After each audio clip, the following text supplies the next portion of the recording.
All right, so we're going to dive into something really cool today. Most people think of the Bhagavad Gita as this ancient, heavy, philosophical text. But what if we just for a moment set that aside? What if we looked at the very first 10 verses as the tense, gripping opening scene of a psychological drama? A scene that is just packed with hidden fear, guilt, and some serious manipulation. That's exactly what we're about to break down. So think about it for a second. What really happens in those last moments before a massive, catastrophic war is about to kick off? It's not just about armies lining up and trumpets blowing. No, it's about the absolute storm of human emotion that erupts when people are under unimaginable pressure. And we're going to explore that storm right at the heart of one of the world's most epic stories. And boom, the story just drops us right into the middle of it all with these iconic words. You don't even need to know Sanskrit to feel the weight of them. They immediately set this tone that's both sacred and incredibly tense. You just know this isn't any old field. It's a stage for something huge. So you've got the scene. Two massive armies, and they're not just strangers, they're family. Cousins, uncles, teachers, all gathered on a holy battlefield. And the text says they are desiring to fight.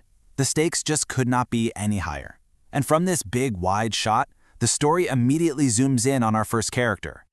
And that character is the blind king Dhritarashtra. The entire epic, this whole massive story, begins with what sounds like a simple, almost obvious question from him. But trust me, as we're about to see, it is anything but simple. So the king asks his advisor, Sanjay, okay, they're all gathered on the holy field, they're ready to fight, so what did they do? Now you hear that and you kind of think, well, what do you think they did? They're going to fight. Why would you ask a question when you already know the answer? The clue, the real secret, is hidden in where they are. See, he doesn't just call it Kurukshetra. He calls it Dharma-Kshetra, the field of righteousness. And this is the key. This place was known to be so holy that it was believed to actually nourish virtuous behavior. And that right there is exactly what the king is terrified of. So here's the deal. The king is drowning in guilt. He knows, deep down, he stole the kingdom from his nephews, the Pandavas.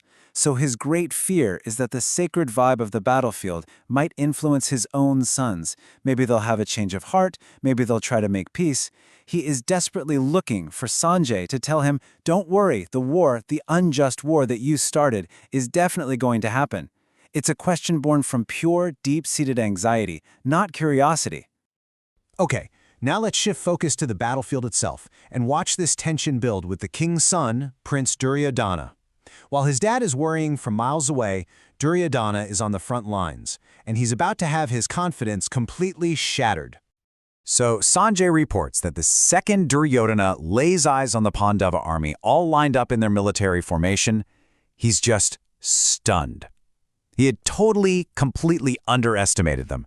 The sheer power they've managed to pull together is way beyond anything he imagined. It's just a moment of pure shock for the prince. So what do you do when you're suddenly terrified? Well, if you're Duryodhana, you walk over to your teacher, Dronacharya, and you start listing, one by one, all the heavy hitters you see on the other side. This isn't some calm, strategic analysis. This is literally an inventory of his own fear. He just starts reeling them off. Yuyudhan, Virat, Drupat, Drishtaketu, Chekitan, the son of Subhadra, the sons of Drupadi. The list just keeps going. You can almost feel his heart pounding in his chest as he names each and every one of these formidable fighters. And he calls them Maharatha. Now this is a really important word. A Maharatha is a great warrior chief, someone who could single-handedly fight 10,000 regular warriors. I mean, think about that. He's not just seeing an army. He's seeing an army of what feels like superheroes, which only makes his terror even worse. But here's where things get really interesting. Fear can curdle into something else, right? And Duryodhana, he channels all that panic into this incredibly cunning, manipulative speech aimed right at his own teacher. This is where the psychological drama just kicks into high gear. He says this, and, on the surface, it might sound like a compliment. But it is absolutely loaded with passive-aggressive venom. He's twisting the knife by pointing out that the guy commanding the enemy army was trained by Dronacharya himself. This is a deliberate, calculated shot. So you have to know the backstory to really get how savage this line is. See, Dronacharya had once defeated King Drupad in battle. To get revenge, Drupad had a son born from a sacrificial fire with one single purpose: to kill Dronacharya.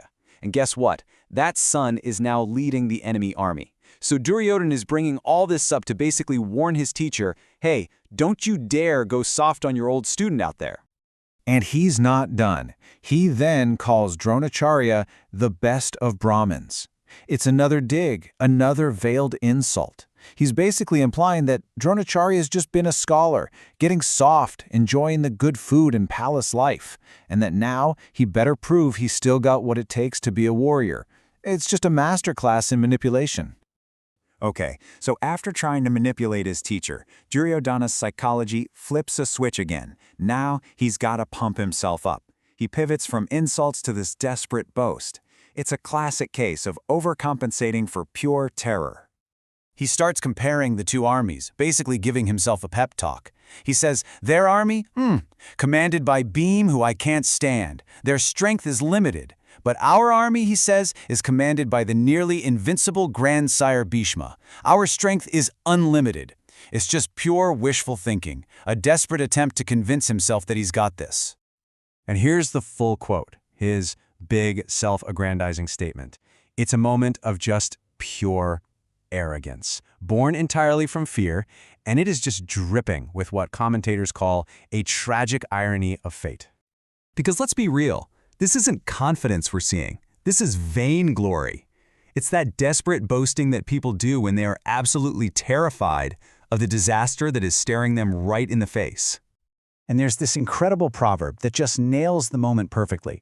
When the end draws near, egoistic people indulge in vainglory instead of being humble. Duryodhana's boast isn't a sign of his strength at all. It's a symptom of his own impending doom. And here it is. Here's the final, devastating irony of it all. That unlimited strength he was bragging about, it all rests on his commander, Bhishma. But Bhishma is fighting half-heartedly. Why? Because the Pandavas are his beloved grandchildren. His heart is completely torn, filled with compassion for the very people he's supposed to destroy. And that leaves us right here. In just 10 short verses, we've gone from a king's hidden guilt to a prince's terror, his manipulation, and his tragic self-delusion. It sets up the whole conflict so beautifully and leaves us with this one profound question. How does a war even happen when its greatest warrior is actually fighting against his own conscience? And that right there is where the real story begins.